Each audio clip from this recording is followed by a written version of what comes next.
Hi, it's Chloe. Thank you for downloading the World Have Your Say podcast from the BBC. If you want more information and details of our terms of use, go to bbcworldservice.com/podcast. Enjoy the show. We've heard the news from the BBC. Now it's your turn. You can post on facebook.com/World Have Your Say or get in touch via Twitter at BBC_WHYS. Welcome to World Have Your Say. Hi, I'm Bill Gates. Welcome to a special edition of the BBC's World Have Your Say, live from Deptford Green School in London. Each year I write a letter outlining the priorities for the Bill and Melinda Gates Foundation. This year I've asked young people for their solutions to helping the world's poor, and I'm here to listen to them. Hi, and Chloe here as well, sitting next to Bill Gates, sitting here in the music room at Deptford Green School. Got about 10 pupils in front of us, and I have to say, guys, you're incredibly lucky. This music room is very different to the one I had at school. You've got loads of keyboards, you've got computers, and we're sitting quite in a snug little circle here, and we've got 5 screens around us. A huge screen in front of us with all of your tweets that are coming in throughout the programme. If you want to get in touch, wherever you are around the world, as ever, you can use the hashtag WHYS. And we're also joined by school children on 4 different screens who are going to wave throughout the programme when they want to get involved and speak to our very special guest, Bill Gates. I'll begin by saying hello to Kampala. Hello. Hello. And we also have students joining us from Ekaterinburg in Russia. Yeah. And Benghazi in Libya. And finally, last but by no means least, Nairobi. Mama. I feel like the Eurovision Song Contest. It's quite surreal. It's fantastic to have all of you with us, and we're going to have to be a little bit patient today because we have got quite long satellite delays, but as you can imagine, it's a technological feat getting all of these people together to talk to Bill Gates. And you've all written letters to the man himself talking about how to help the world's poor, and one of the huge themes that's come out has been discrimination. And I know, Michael, you wanted to talk about this first. Hi, I'm Michael, and I wrote in my letter about acceptance and discrimination. The reason why I wrote that about my letter is because I'm from a country where a lot of people are discriminated against. Women, gay, homosexual people. I've actually witnessed someone suffering, someone being burnt alive because he was homosexual. So it's haunting. It's really sad to see something like that. That's why I wrote it in my letter to try for the whole world to actually to try to promote acceptance and accept people for who they are. Michael, you say you witnessed someone being burnt to death for being gay.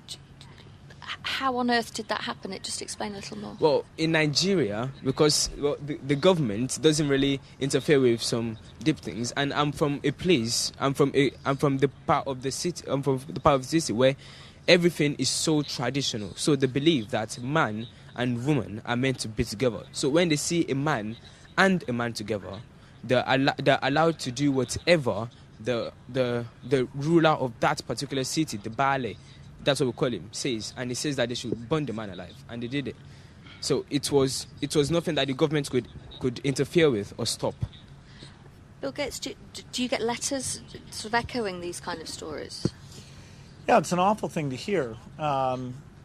It's certainly as countries develop, fortunately, whether it's women's rights or gay rights, there's a tendency for those to improve. But, we don't want to just wait for that. We'd, like to try and enlighten these attitudes earlier on. We do have to admit that when our countries were very poor, that some of these things were not handled well either. And so it's the entire world has to keep pushing ahead on this. You talk about women's rights as well. I know that Sarah in Benghazi wanted to make a point exactly about that, Sarah. Yes, in my letter I wrote about discrimination against women, against people with different opinions, and we have that a lot in my country, and I really would like to change that.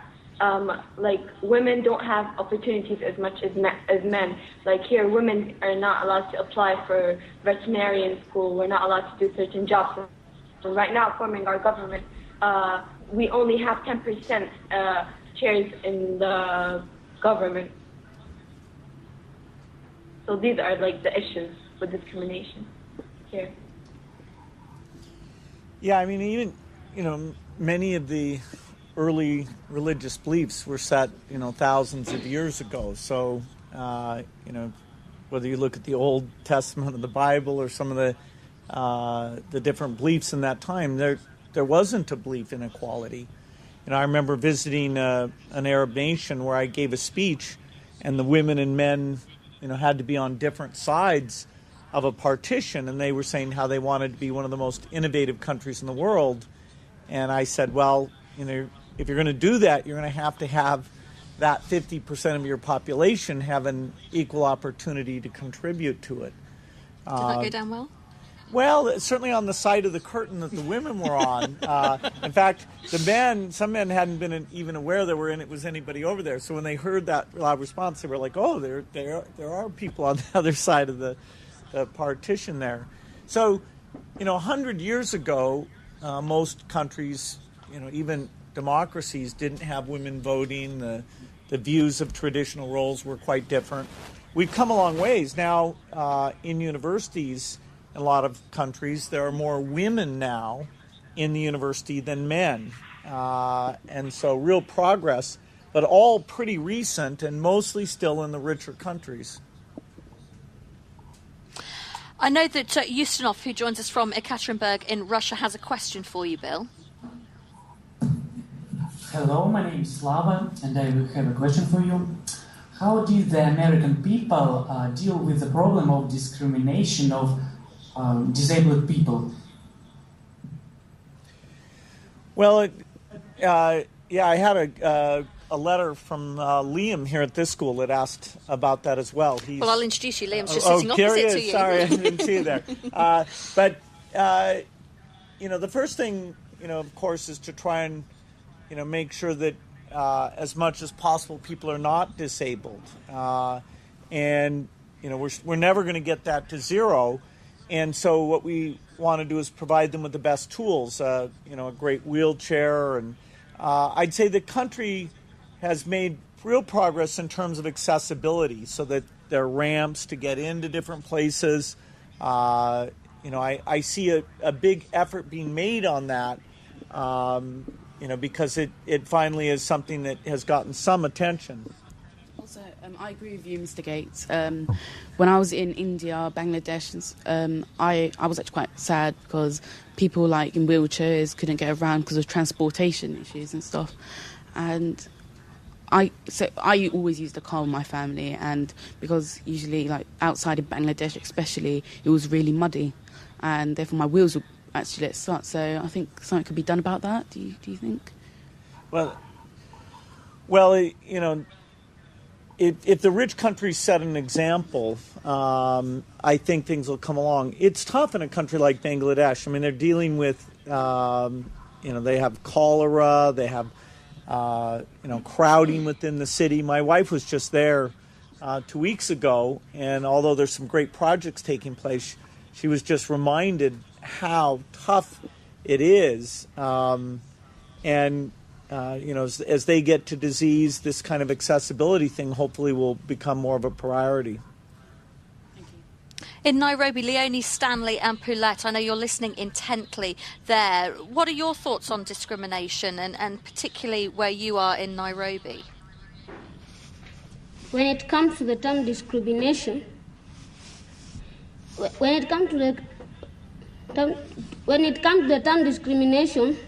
it must the government must pass it democratically by people living in that particular place.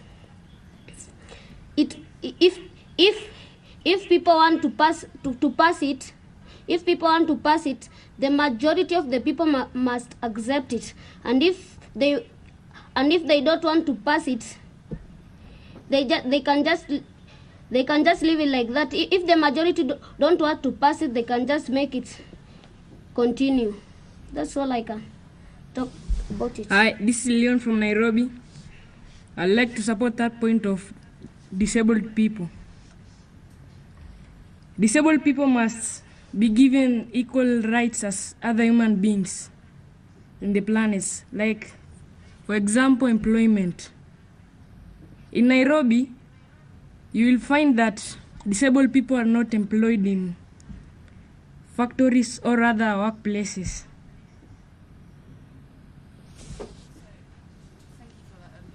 You see people like in India and Bangladesh, they have like transportation isn't good. That could also lead to unemployment, so that will affect their costs of living. Yeah. Omar, in Benghazi, I understand that you want to get involved. Even here after the war, lots of people got handicapped because of what happened to them, like bullets or other problems that may have happened to them. They lost limbs and most people became handicapped. And we don't have good handicap facilities here. We don't have any proper healthcare facilities for the disabled, and for like people that got injured here mostly had to travel either to Tunisia or to Egypt because they just couldn't live here anymore. You're hearing the voices of Sarah and Omar in Benghazi. Also been hearing from Leonie, Stanley and Poulette in Nairobi. If you're just switching on the radio, you're listening to a very special edition of World Have Your Say. We're live from a school in southeast London, live with Bill Gates, talking about how we can practically help poor people around the world. If you want to get in touch, you can tweet us using the hashtag WHYS, or send us an email to worldhaveyoursay@bbc.com. And it's fantastic because we're sitting in a music room here in a semicircle with the students, and we've got 4 huge screens up in front of us with students from around the world, from Kampala, from Ekaterinburg, from Benghazi, from Nairobi. Bill, when you listen to all of those problems from different countries, what practically can we do to stop discrimination? Is it just a bit idealistic? Well, certainly the best tool we have is education. And the quality of education systems varies a lot. As you get into poor countries, the size of the classrooms, the preparation of the teachers. A lot of kids, even past age 10, are asked to go out and work on the farms because they don't have enough productivity. So as we lift countries up, help them be more productive, education is an absolutely critical investment. Once we're all in school together, having lunch together, talking together, I think that does help a lot. And the school I'm in here today, it's amazing the diverse backgrounds of these kids. I envy them. I went to a school that was not nearly as diverse. Bill, as you were talking there, I saw hands going up in Kampala to the screen to my right. What do you want to ask Bill?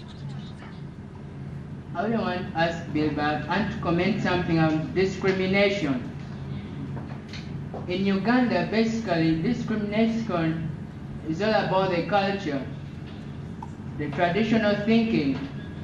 They believe that women are not entitled to getting certain things.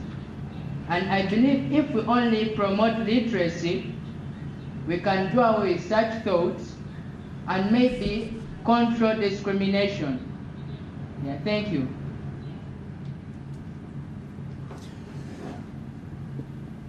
Well, yes, as we've learned about things like farming, it's actually women who are doing a lot of the hard work. Tell me about it. And as we see, when you help a woman with savings, she uses it more for the family actually than the men do. And so a lot of our programs in developing countries are targeted at women as much as possible. They're the ones who probably have the toughest position.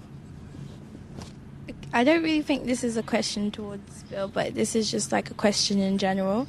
Most of the places that we have discrimination towards, discrimination, have been discriminated against themselves.